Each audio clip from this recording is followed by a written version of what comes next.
Victor owacho kaka janyuol ma isewinjori gi nyathi musepango, but koro in kiwuok kaka janyuol to gigie bedo matek, ok inyal ng'eyo ni mane manotim to mane manokotim. So en gima is very very delicate adiera ka koro wadhi e ground, nikech kata mana in sani ko onyisi ni koro kata onego bed ni somo, tiyudo ka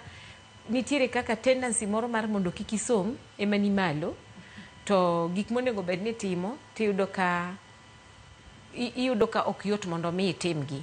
Koro kanyere ma wamanye gimoro miluongo ni discipline,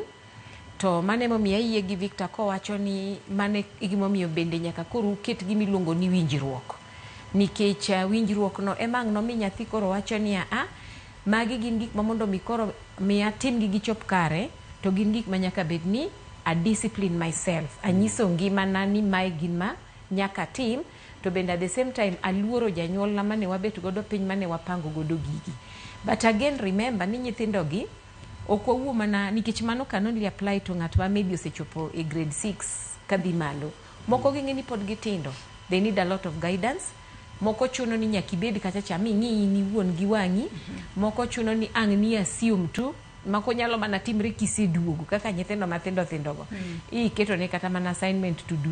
Chuni ni moko ini wuon ema ang' ni bedi mondo mi utim gigi kodgi. You see? Koro en very interactive session mar janyuol gi nyathi, to mane miyudo kata mana ka e school japuonjo ndik ni opuonjo kacha cha ma obet kacha cha gi nyithindo, nikech some of these things gin gik ma interactive, nyaka ubed kacha cha mutim gi together, nikech some of these children pod gidwaro that close supervision, gidwaro guidance, gidwaro your involvement as a parent, you get. Tiyudo ka it becomes a challenge nikech janyuol ni samoro bende oonge owuok odhi manyo kaka nyithindo gi nyalo survive. Koro otek, but we watere malo ni jok ma koro nigi winjo matin ma opogore gi nyithindo matindo ka, ni mondo mi ma otimore chuni ni nyaki los gi nyathi, to mano koro chuni ni e iye kanyo ipuonjo nyathi gik miluongo ni discipline, gik machalo kamago, nikech inyalo miye tich no tim adier assignments go eko, to kok inyise ni nitiere gima koro chuno ni nyaki bed ng'at ma unajiambia ini wuon inyisori ni gini nyaka kora time, to bedo matek ahinya. Mane mi at the end of the day yudo ka kaka jalony ne wacho ka seche kuro rumo nyithindo doki school to in disappointed, nyathini kara gik mana isega notim gi ne ok otim gi ga, no ok itim follow up, samoro bi timo follow up to dwa notimo gi piyo piyo, you know, en michanganyiko Joyce, otek pimo. Ae koro sama idwa duoko nyathi school to nyathini no gamo remo, idwa duoki school to nyathini koro nyisi ni anawe school nikech peer pressure, gik mano ne nikore ka nyathi onego beni doki school, nyathi kara nodonjo e njaga nini moro iwinje kore ka kinyisi nyathini ni okoso wadwa kore no orieme na prison, so many things Joyce ma onywandore ka. Koro wawuoyo kama